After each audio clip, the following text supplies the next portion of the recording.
students, how are you? Today we will talk about woven textiles of India अर्थात भारत की woven textiles के बारे में। इसमें सबसे पहले हम बात करेंगे ब्रोकेड्स की। ब्रोकेड्स क्या होते हैं? सोने चांदी के तारों से निर्मित पोशाक ब्रोकेड कहलाती है। इसे कम ख्वाब भी कहा जाता है। ये अत्यंत आकर्षक व महंगी होते थे और अमीर लोग या राजा महाराजा ही ने पहनते थे। ब्रोकेड्स अंग्रेजों के द्वारा दिया गया एक नाम है।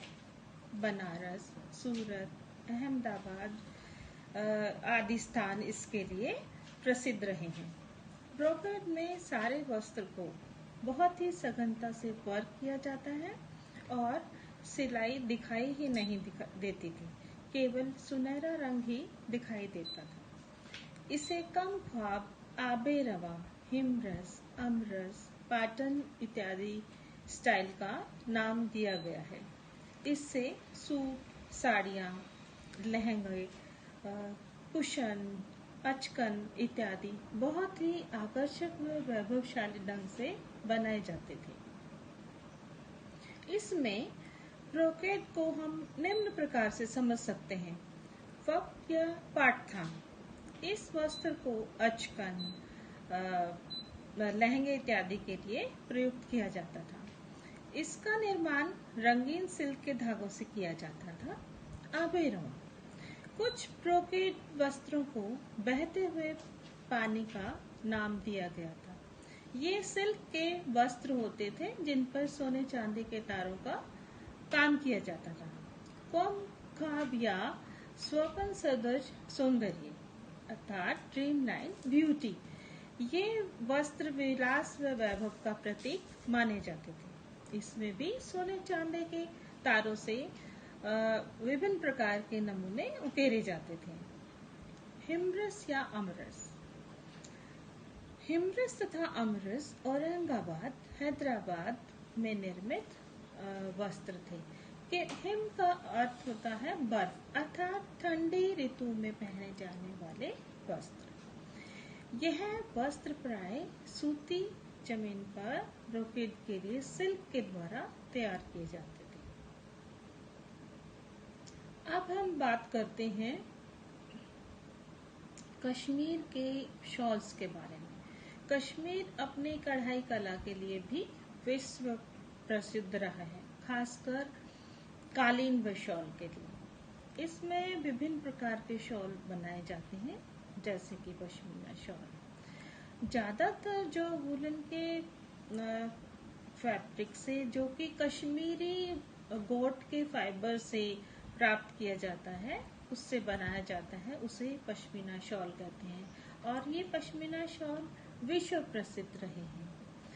इसमें जो कश्मीरी शॉल है उसमें दोशाला भी के नाम से भी शॉल बनाया जाता है, जिसमें दो आइडेंटिकल शॉल्स को एक साथ स्टिच कर दिया जाता है।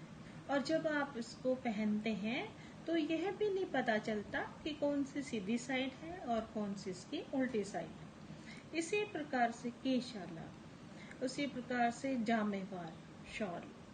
जामेवार शॉल भी बहुत ही खासियत से बनाए जाते हैं। उसमें एक धागे का इस्तेमाल, सूती धागे का इस्तेमाल किया जाता है, बाकी ऊन के धागे का इस्तेमाल किया जाता है।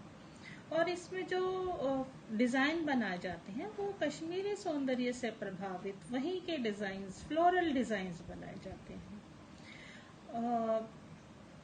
इसी प्रकार से दोरखा, यह भी डबल साइडेड वर्क किया हुआ एक शॉल है, जो कि अपने खास वर्क के लिए जाना जाता है। इसमें बहुत ही ब्राइट रंगों का इस्तेमाल किया जाता है। इसी प्रकार से अब हम बात करते हैं नमदा। नमदा भी अपनी कढ़ाई के लिए विश्व प्रसिद्ध रहा है। यह एक प्रकार का स्पेशल वर्क है। इसका इस्तेमाल कारपेट इत्यादि में भी किया जाता है। इसका जो क्लॉथ है वो ही अपने आप में एक खास प्रकार से बनाया जाता है। फाइबर के लेफ्ट ओवर पीसेस को प्रेस करके एक बेस जो मटेरियल बनाया जाता है और उसके ऊपर चेन स्टिच के द्वारा, ये इसकी खास बात होती है कि उसके ऊपर चेन स्टिच के द्वारा ऊनी धागे से उसके ऊपर बहुत सुंदर वर्क किया जाता है, जो कि एक अपना अलग ही प्रकार का वर्क उभर कर आता है। और इसे भी ड्रेस मटेरियल लाइक जैकेट्स, फिरन, सूट्स, कुशन कवर और विशेषकर पायदान के लिए इसको इस्तेमाल किया जाता है। तो आज हमने विभिन्न प्रकार की जो हमारी वर्क थे, वोवन टेक्सटाइल्स थी, उनके बारे में जाना। धन्यवाद।